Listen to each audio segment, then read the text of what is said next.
Time to mix up the countdown schedule. Today I bring you a remake of the top 5 games I hate that everyone likes. This time around I'm going to try to explain myself a little better. As a new rule, however, no games from the last list. One game per franchise, and this is strictly my opinion. So feel free to disagree by leaving a comment, or make a video response by either this vid, or your own top 5 games that you hate that everyone else likes. With that said, let's begin! The Legend of Zelda series is one of my favorite all-time franchises, and if you saw a few of my earlier contents, you'll know that. However, there is one game that I don't like that a lot of others do.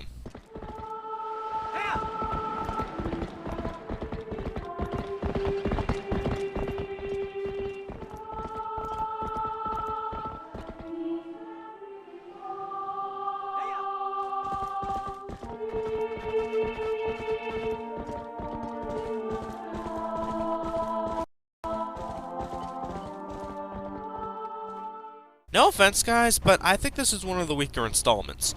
And I know I'm going to get a lot of people saying that Ocarina of Time is more overrated, or something like that. But here's the thing. 1, my list. And 2, I found Ocarina of Time to be more fun to play, but enough stalling.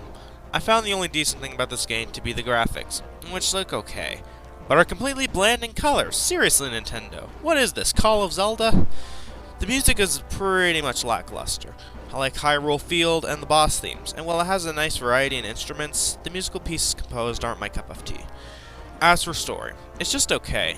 I like the idea of a new villain, but it wasn't executed well, with Ganon being the big bad anyway, and Zant barely appearing throughout the game, leaving me with a bad impression of him. As for the gameplay, oh boy, what the hell did they do to this? First off, the horse controls are sloppy at best, and honestly, there was no need for Epona, since you have the wolf throughout 80% of the game, who doesn't tire out, and has better attacks, and is more useful than Epona, who's only good for sword and bow combat. The controls were also a little too slippery, as I will have difficulties controlling the character, and will occasionally fall off a ledge or miss the target I am attacking, which constantly pisses me off. I also hated the variety in weapons this time around. Yeah, you got your bows, your arrows, and all that jazz, which is perfectly fine. But the new weapons I don't really like, such as the claw shot, which I rarely use except for dungeons that require it. And be honest, aside from the dungeon it was in, and a couple side quests, did you use the spinner that much in the game? Speaking of side quests, I know a lot of people will say that Ocarina of Time has less side quests than this. But as the saying goes, quality over quantity. I had no desire to do Twilight Princess's side quests, and that friggin' bug side quest can go suck a Beedrill. Overall, this game is not the best Zelda game out there, I find. Bad side quests, bad controls, and there was a lot of dumb decisions made with this. Is it a horrible game? No. But these other 4, this is gonna hurt me. The Smash Bros. Series is a franchise that I really like, as set from my favorite franchises list. However, the obvious choice aside, the number 4 entry goes to the original Smash Bros. But it's the first game! So, just because it's the first game in a franchise doesn't make it instantly good. Look at Zelda 1 as a good example, or the original Sonic the Hedgehog. In terms of gameplay, it was a decent first attempt, but it wasn't that good, with only Classic Mode, Versus Mode, and Target Test, and the stages are also not that good either. Especially Saffron City and Yoshi's Island, with their designs or gimmicks of the stage. As for controls, I'm gonna be honest, they are really stiff. Granted, they are not slippery, but it takes the immersion away from the player if it doesn't feel natural when controlling the fighters. Now I know some people will say that, ow, the N64 has most of its game with stiff controls. Yeah, there are a couple people who might say that. Ocarina of Time, Kirby 64, Majora's Mask, Buck Bumble, Star Fox 64. All these games have smoother controls than Smash Bros. 1. Now lastly, I want to talk about the characters. Granted, I will not complain about the lack of playable fighters because of the size of the N64 cartridge. I'll excuse it. But I feel they aren't that fun to play. Maybe it's because of the previously mentioned controls, but it isn't that fun to play against an opponent in, say, Classic Mode, which can get boring after a while. I just don't find it as fun. Final thoughts, I feel this game hasn't stood up to the test of time, as the controls are stiff, I don't like the characters in the game, and it's not that fun for me. This game didn't do so well in a melee match, and ultimately lost in a brawl match for the 4th time. I love the Kingdom Hearts franchise. I love the gameplay style, and I ultimately got a PS2 because of Kingdom Hearts 2. I like this game too. But when I heard this game was a sequel to another game in the franchise, I wanted to play it at Genesis. I did not want to hate this game, as I loved the sequel to this. But it did, and hence why this game is on this spot. I find the worlds to not be as good as the original Kingdom Hearts, and yes, I've heard of those worlds through Let's Play. Yes, several worlds are from the original game. However, I find they aren't as fun as the original. However, what fun these worlds may have is shot because of the gameplay system, which is retarded, introduced in this game. Instead of a combat system, Square decided to use a card system to attack enemies. Skills? Bah, let's play a card game instead. It relies more on luck than actual skill, I find, as if you don't have the right cards, then you will lose. And even the bosses rely on this system. Speaking of which, the boss fights are just bland. Even the members of Organization 13, while they may have interesting personalities, have bland boss fights when you face them.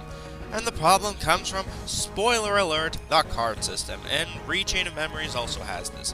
Yays! Give me a break. Lastly, the story.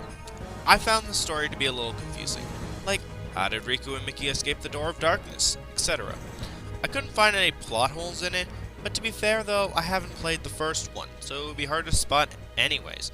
Though the characters I find don't go through much development in the game, and the ending is like, screw you bitch, need memories erased! Ha ha ha! Stupid Reuniclus. Final thoughts. I may like the Kingdom Hearts series, but this game is bad, with its story, gameplay, and the friggin' card system. Square, most of us hated the card system in Final Fantasy VIII, so stop trying to circle jerk us and find the last triangle of the Triforce. I'm gonna get my ass chewed off for this.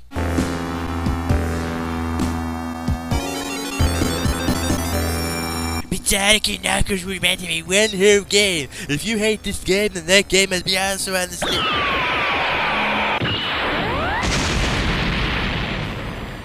Thank you, Articuno. First off, it doesn't matter, because if that is the case, then half the game is shit.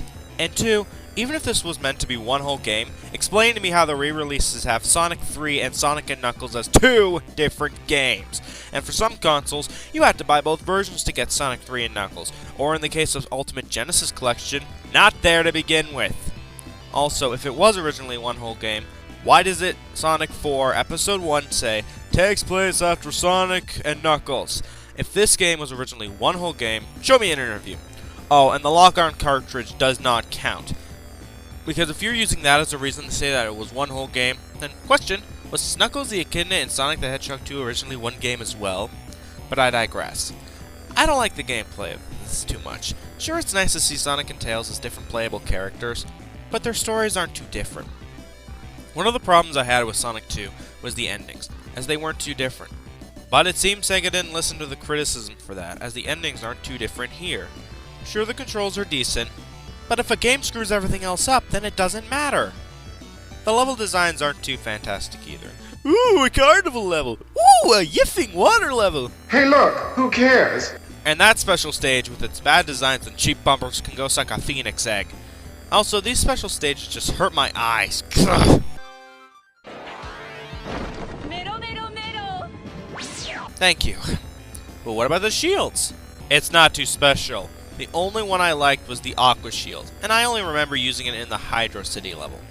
The other two are just boring or meaningless to have, I find, as they aren't too rewarding. At least with the Aqua Shield, Sonic can breathe underwater a lot easier. Flame and Thunder Shields are worthless if you're Supersonic or if Tails with you. And the boss fights aren't too memorable either, from the first one to the end. I didn't have fun with any of them. And no, Knuckles randomly appearing in Act 2 of every stage to mess with Sonic isn't funny. It gets repetitive after a while. If there was one positive I could give, is the decent music. Ice Cap Zone is my favorite track in this game. Whee!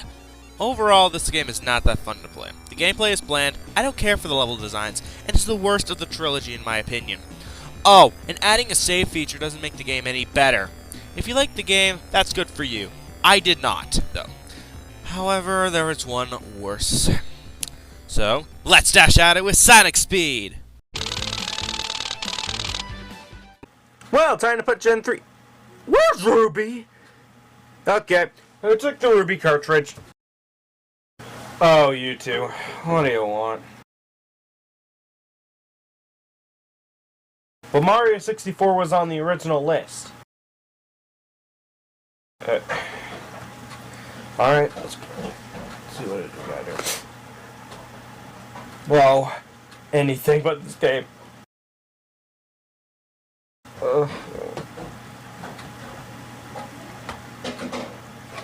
Pokemon Stadium. I never felt so ripped off since I played this game again. But it's a spin-off game! So was Snap. So was Hey You Pikachu. If a game sucks, a game sucks. Don't try to tell me that just because it's a spin-off, it's excused. If it's sold as a game and it sucks, it sucks. No excuse. This game is so reliant on the damn transfer pack that comes with the game, as the rental Pokemon aren't that good to use. But MC, the game sells the transfer pack when you buy the game. Not if you bought it used like I did. Oh, God forbid I got the games years after it was sold. Also, you shouldn't have to rely on an accessory to enjoy the game properly. Yes, I know, some people are gonna say that Battle Revolution needs you to use the DS or else you get shit rental Pokemon. But spoiler alert, the DS is a console and Battle Revolution didn't sell you an accessory to fully enjoy it. Plus, be honest, if you're a Pokemon fan, you probably would have had a DS at that point, so. But if not, then maybe. But it wasn't for me, hence why I liked it. So, what did I do? I used an emulator to use the transfer pack. Did I enjoy it? No! It didn't make the game any better. And also, FYI, the Game Boy Tower doesn't make the game any better. If I wanted to play the original game, I will either play the game on the handheld or I will play it on an emulator. There is a reason why Battle Revolution or Coliseum didn't allow you to play the handheld games on the consoles, because it was unnecessary. But you defended Battle Revolution for not having much substance. Let's list what Battle Revolution has over the first Stadium. And I know some people will say you can't really compare them.